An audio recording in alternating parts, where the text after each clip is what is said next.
Here we are in Channel House Bar and Grill for the second edition of Charitable Conversations. My name is Don Leacock. And my name is Shannon. And here we are with Tamika Newton or Mario Phillips of Scar Not Shattered. We thank you guys for taking up the time. And yes, we're here to talk about your organization today. So should we start with the president and why you founded it? Actually, today, 26th of August, we are celebrating 3 years with Scar Not Shattered. Congratulations. Thank you very much. Yes. It wasn't easy, but we're here. Scar Not Shattered started back in 2020 during the COVID pandemic. And I always wanted to have a group where I can help victims and survivors of domestic violence to heal. Because I struggled with that, and I was also a victim of domestic violence as well. So I remember coming up with the name Scar Not Shattered. And it was like, persons were like, it's about Scar Not Shattered is a representation of who I am. I have my scars, but I never allowed them to shatter me. So I remember when I spoke to a friend of mine, Dale Ford, she said she would help me get it out there and stuff. So we would have started a radio show on 94.7. So it was like, basically it was for women. But when we launched it out on Facebook, there were men that contacted me and said, well, we got scars too. So then we would have opened it up now. Program, yeah, you would go and talk different to finances and stuff like that. And the Facebook page then, like, men were saying, well, we have scars, we get abused too. I was like, okay. And I would tell them, they already have men groups and stuff. And they were like, there was something different about the charity. I don't know if it's because it was a living experience testimony of what they were going through or what they see going through. And we just then open it up now to a safe space where victims and survivors of domestic violence can find healing. So we would have recently launched a program which was powered by the Public Bank. They were the title sponsors of the program called Reflect, Release and Restore. Now these were things that I would have done to help me get out of healing. In collaboration with the counseling sessions here and there, but it was something that I had to do. So I had to really look way back, because there were things that affected me from childhood. Not having a father, that really spilled over into my adulthood and my parenting. So it was like, I need to reflect, you need to release, get rid of them, and then restore. So that's how reflect, release, restore came about. And those would be the 3 hours. The 3 hours to healing. The organization. No, that's a lovely story so far. Do you have anything to ask before we go on to the PRO? Yes, I would like to ask. I want to start with a question at the top, which was, can you truly heal from abuse? Well, some persons would say, yes, you can, but I always believe that the vision of it or seeing, you will always remember that you were abused. The difference is your response and how you behave with it. There's no longer the feeling of, I want to kill this body, or I would, that anger is when you can really sit down. Because years ago, I would never sit down and speak about being abused before breaking down in tears. Now I can speak about being abused, how I was abused and how abusive I was to people. Because sometimes we just talk about what has happened to us. We don't talk about what we do to people. So even though that I was physically abused or verbally abused or emotionally abused, I was also emotionally abused and verbally abused to people as well, which would have caused them scars. And I always believe that when people say, man, you're real foolish or whatever, I believe you can call a person a fool when they know better and choose not to do it. So in those times, I did not know that that's what it is. So then it spilled over to me, verbally abused to my children. So then it was like, I had to do something differently. And it all boils back to mindset. Am I going to sit down and dwell on being raped at a young age, being beaten by numerous partners, and just hurt over and over? Or am I going to look at it as a learning experience and release it from my life? Because all it's doing is causing extra pain. I'm the only person that hurting. Trust me, we are the only persons that do hurt. So when you make it your mind, well, look, it's about me and letting go and getting rid of this. It makes it easy. Sometimes they may not remember it. Why can't remember that? But that kind of void, it's just the scars now. You still will have the scars, but it will not be like I remember get this from here. We all have cars. You can remember if you fell off a bicycle, double dump street, you know, mommy lashed me or something, but this car is there. So I won't say that you truly healed, but it is easy, it's more manageable to be, because I would not say that I am truly healed. Truly healing will come when it probably pass me. Because as long as you are alive, somebody's gonna bring it back up and they're gonna add a little more pressure. Yeah, they can only add a little bit more, because some people just make it think that some things you like they didn't went through this, or you know, like they come with a whole different version of we went through. So it's always be prepared to deal with the trauma.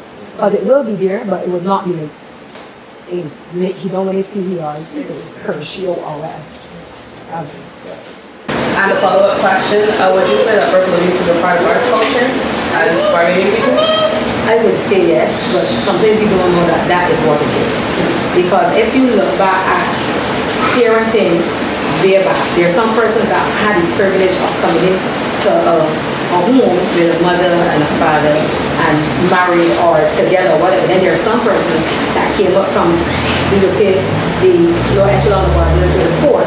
And if you have a single mother, you know, dealing with all these children, you can't in there, then the money becomes frustrated. So then you become verbally abusive. But you think that you're doing it in a way to show love.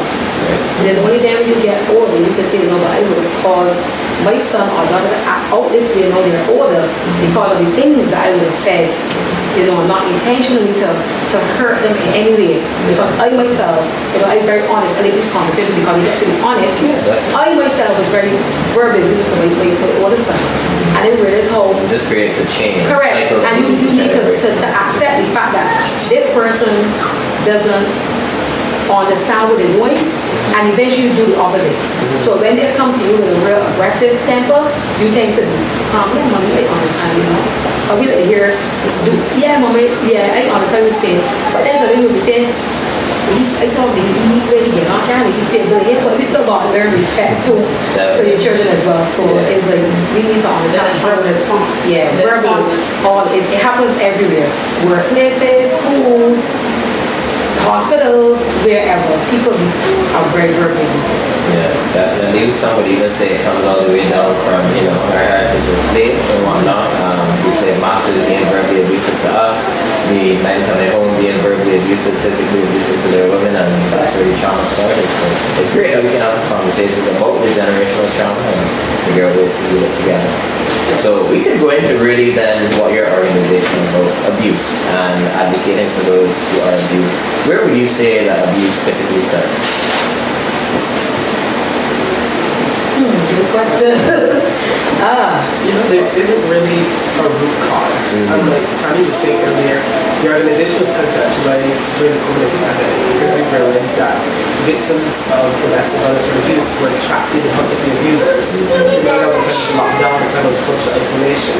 So there was no getting out, there was no escaping it. And then because of the said lockdown, cases of suicide also rose, as suicide ideations, and then persons obviously becoming depressed. So there's no one cause, you know, for depression. There's no one root. Maybe we want to get back to it somehow, but everyone has a different story, and that's what we really try to focus on. Even though we have with regards to healing, you know, we tell you to release and restore. It's an individual process, and even though we have like general knowledge, everyone has to have something different. So you may need a therapist, you may need a psychiatrist, you may need someone different. So the root we can never really identify. Sometimes it's again generational, or it can be work, it can be school, wherever it comes from, even at home. But everyone is just so different. There's no one cause. It's just so diverse. So we're going to the Luxem organization. I know you mentioned that in your question. That again is a developmental program, and it's standard for like 6 to 9 months. You go in to become some board. It teaches you about 3 years to reflect. It teaches you about domestic violence and healing. You know how to be the better person of yourself, better version of yourself. Sorry. You learn basic skills and how to master it. So it's a whole program. At the end of the program, our special segment was COVID-19 and its impact on domestic violence. And when we think of domestic violence and abuse, we often think about women, children, and the elderly, but we often forget that very neglected population, which is our men. And that is what I focus on when I want that segment. Because the American Journal of Emergency Medicine states that throughout the COVID-19 pandemic, domestic violence cases increased by 83%, and 62% of that is men. You know, so when everyone's presenting of females and elderly and children, we were really forgetting our men. And for the final segment of that, I wore pink, and I said, you know, real men wear pink. Yeah, I agree. Exactly. So don't be afraid to hide what people may think is soft, because that's being tough is not what man is all about, you know? You have to show emotion, you have to be vulnerable, and that is why the cases, like you said, are in the shadow, because men think, you know, when I come up to Tamika, and when I come up to these counselors and therapists, or when I leave my bedroom, you know, what is society going to think? What is everyone looking at me saying, oh, this woman looking at me mistake, or, you know, she tried to kill me. Like, a man, you should have to fight her off, you hold her down somewhere and get away. So you shouldn't, you know, act as if you're in a relationship. So that's what most men are afraid of. And that's why the domestic violence is for men are actually hidden and not reported, because men are ashamed to say that they're doing this. What would you say about the trends? Like when you started to know, you're 3 years in, are there more men coming out and saying that they're being abused now than when you first started? How is it trending? Are people becoming more confident, being vulnerable? How is the experience that you're doing? Yeah, from the get-go, men were never afraid to speak up. You know, for any program, you always find women first. Anything in general, women always just gravitate towards it. So the men were a bit more laid back. But once they saw what the program was all about, the radio show, talk sessions, and then they were like discussion forums on Instagram Live, and then the guys commented and they realized what we were all about, and then they were more inclined to speak up. But initially for certain program, it was like a ratio by 5 to 1 women to men. But I know we see a great increase, and you know it's not really the mature population. We have some of those, yes, but mostly teenagers, you know, and young adults. So between the ages of let's say 7 to 25, you know, most of them come in and say, you know, I'm depressed and get abused or hurt, you know, and they come in for counseling, they come in for therapy, and to get back to that place, you know, safety and get back to that I place. mean, that's the age group that we need the most, you know, the future leaders of the country, future everything. So it's good that that age group, that age range are the ones that are taking accountability for themselves and getting the treatment that they deserve. Yeah, so very most recently concluded 3 hours to reflect. Again, we become part of the national organization, and we targeted their delegates. And we have a great success rate, you know, almost 100%. But again, the 3 hours to healing shows you the pathway. We can't travel for you. You know, each of us have our own story, and we have to get there on our own. So while we can give you the guidance and the information to say, you know, you need to reflect on what happened, you know, you need to study and think of what happened, why it happened, and how could I have done better, or why was it you know, and then you come to terms with that. And then again, you reflect, you restore, you release. And by saying that, we tell you these are the things you have to do, but it's for you to take that journey. So with the Luxem organization and their delegates, we realized that everyone is willing to take the journey, but everyone can get there in time and space. Because again, everything's so individualized. So while you may come in 100% depressed in 60, 20, 10, so I'm going to get there quicker than you, but it doesn't mean that you're not on the right path and you're not taking the journey correctly. So we're seeing great progress, but again, persons need more work, and some persons need more effort than others. Gotcha. So apart from obviously telling them to reach out to your organization, what can I myself do as someone that may know someone who is being abused currently in a situation that they've told me about abuse in the past? What can I do to, what are some pointers that you can give the everyday citizen to deal with abuse that might be happening in their home or anything before they reach out to a professional organization? And to add to Don, what are the signs that you can see on maybe people's skin, how they walk, how they talk, maybe how they slouch, things like that? So again, in the initial stages of the program, so let's say early 2020, the page is really active. You know, we're posting tips, we're posting posters, we're posting quotes to help you get back to that space. You know, helping you to see how you can get back to normal functioning.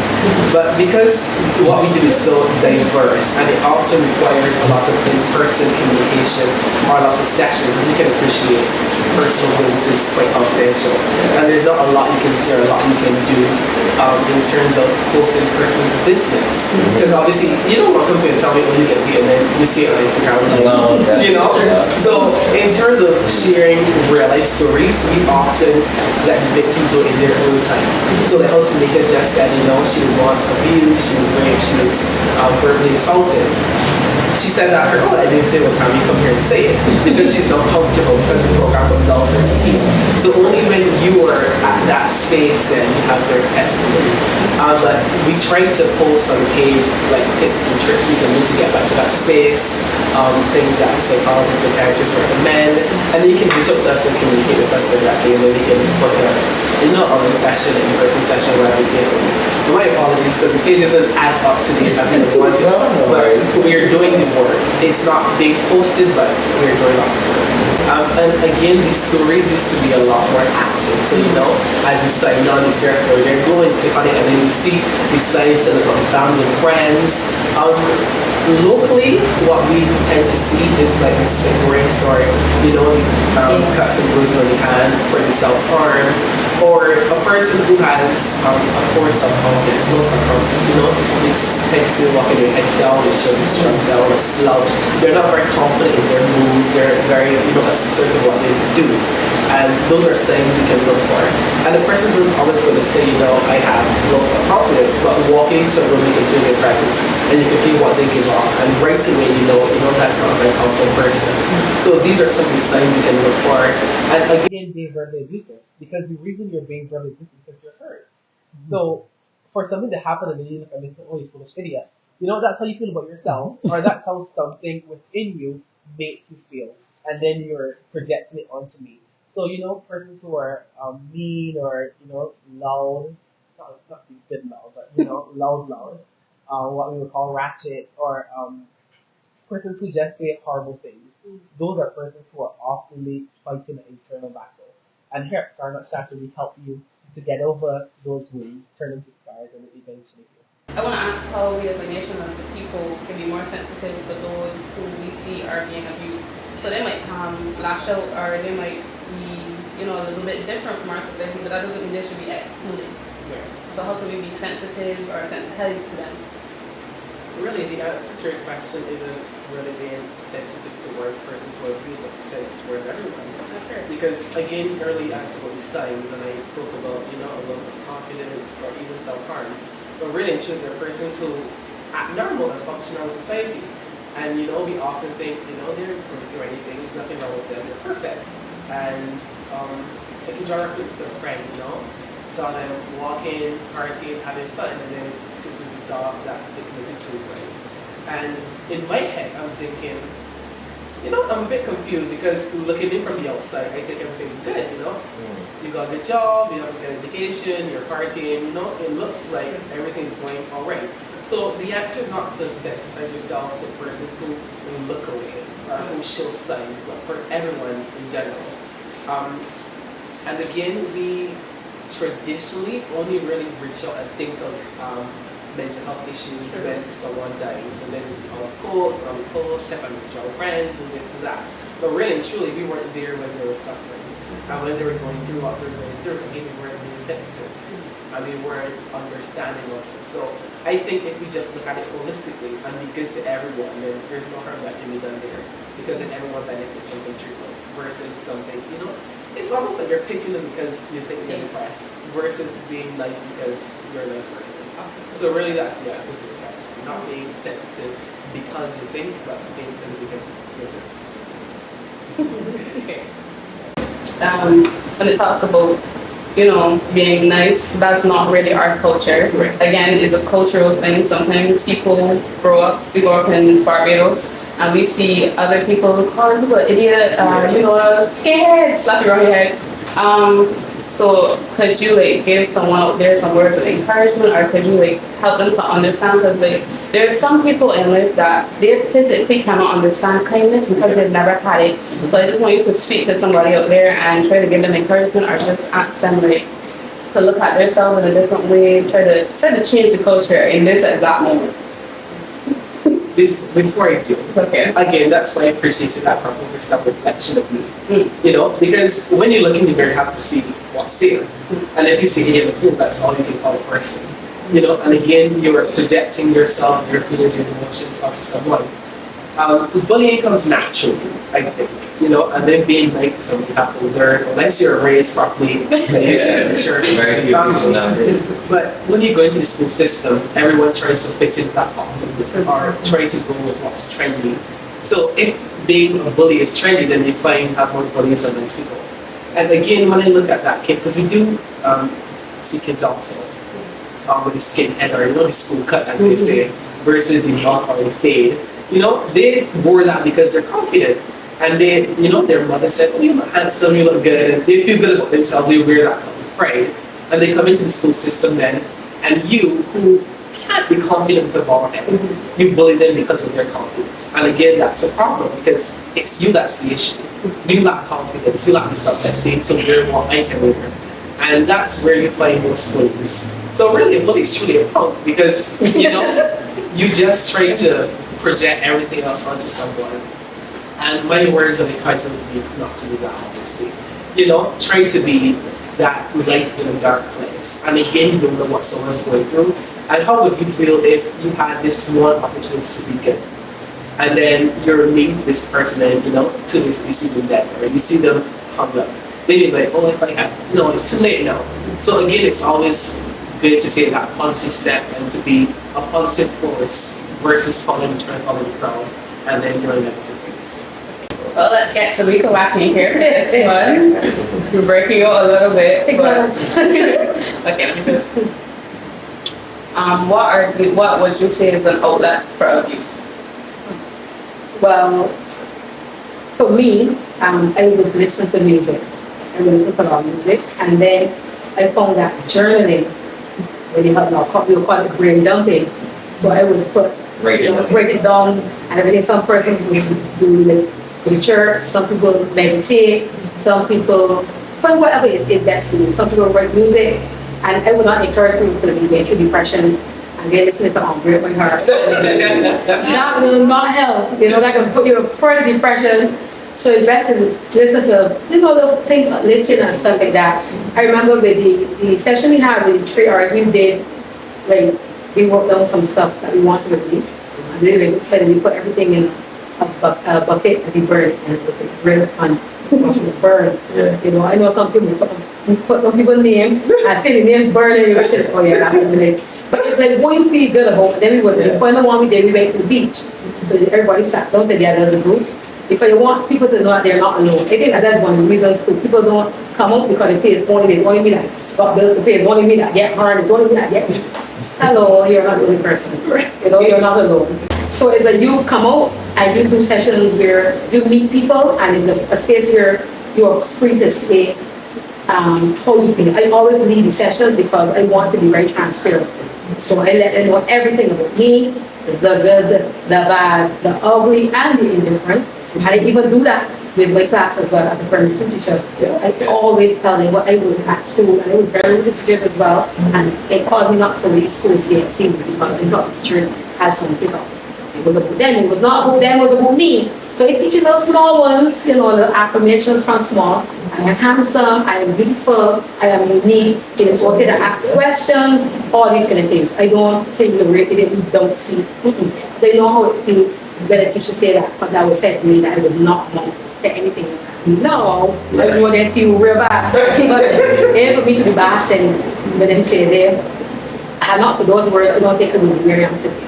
So I guess you find something that, but we may like karaoke, I like to go to karaoke, and I like to sing. I believe that I'm going to be the next Rihanna. My voice, I know my children will sing with me, but can't sing. But I believe and I'm confident that it's something like that, So it's like you find what it is. I might bring a suggestion to you and might say, okay, these are the ways or the easier ways to deal with it. But you might say, you know what? I find that planting a tree or planting some vegetable in garden really helpful. I never thought about that. So that was something I could tell somebody else, because I had a friend that would planted stuff in the garden that really help, or went and cut some of the grass in the district, or something. So it's totally up to you. But so you, I will not tell everybody, okay, go to church, because some people really have some bad experiences with people in the church, not necessarily the church, but just the building. But I myself would have had some bad experiences with persons in the church, but you don't bash them, because at the end of the church is hospital. People get sick, and some people worse than some. So it was suit you. You feel if it's to just sit down and drink a little wine and listen to some music, get a cue in the community, whatever. It's just to find those ways that help you. And I find that with me, if I go and write something now, it's like I can't get it done. But if I get that state of deeper, the things that I was right, I have a book, a whole set of quotes. So I would talk about my life being a caterpillar and how I would be about the place, just looking for destruction. And it's time for me that I'll become this butterfly. And I would have never thought I could really say I could not even get in and see it. But in grade school, but I mean, no, being able to bring it down, that is where you get the best out of me when I'm done at the So I encourage persons, and fun way is that, you know, it is, then let's release it. Just get it. It's about you. It's not about me. There's some people who are not the things and put them on 10 years ago. No, that hurt. Well, yeah, something you really said, just now you really liked is that how vulnerable you are in the sessions, whether it be primary school or the sessions you do for your charity. I find that's one of the best ways to build trust, you know, telling stories about yourself, letting people know that this is why you started this is your passion, this is your life, and that'll definitely help them trust you a lot more. Yeah, because a lot of persons, when it was talking about being abused, you know, a lot of women were like, yeah, they meant this and that, and they said, you know, it was also abusive to men. I'm not a sweetheart, I will marry you now. Because I want you to understand I was abusive, even though that I didn't know it was abusive. I got some mess on hurtful things, and caused a lot of emotional scars. So because of me now, you put all this love into me that don't even know what love is. Don't know if it begins with a capital letter L or comma. I don't know what love is. You come in and bring this thing to me, and if you want your agenda, you know, I treated you the worst, and it would have caused some scars. So you say, you know what? I love you, none know how it loves you. So now somebody deserve that love, no, ain't getting it. You know, we gotta come out and be real. They love me, that like me. Don't fool yourself. There are a lot of women out there that have caused a lot of emotional trauma to men. I know that I'm in a better place. I know are, you know, probably helping somebody. I am probably not probably, but I would say that I am helping some of those men that I was caused the hurt and pain to really release it. And that's the good thing about it. They bring it back and it's can't feel like you're bad by the time of these things, but at the end of the day, I'm there as their support. I caused this, let me help you to get through this. I can't save you from all the trauma that you would have endured after me, but it probably started with me. That's how I take it forward. That's how I do it. Well, thank you for sharing your stories here today. We really appreciate it. Thank you for having us. Yes, and you want to tell people where they can reach you, other than Instagram? Oh, well, we're now in the process of looking for a physical space because it's not going home, because we want to have a conversation with me home. Yeah. And I know if you want to tell me something, somebody at home doing something, you'll come through with some. So we know in the process of looking for a physical space where that we could have more intimate conversation in person. But so now they can reach out to us on Instagram and Facebook as Scar Not Shattered. And they're ready and willing to assist anybody. Whether male, female, we do not discriminate. If you decide that you want to be a lizard or dinosaur, and you are facing trauma, we will help. I would just have to learn dinosaur language. It's something to help you. I'm open. We don't discriminate. I think we need to respect and accept people for who they are and just embrace them and just love them. The world just needs love. The world needs We need love. So hopefully we could have shared your stories with some people today and help you share even more love around the world. Thanks for having us. Yeah, so I'm Don Leacock. I'm Shannon. This has been another Charitable Conversations.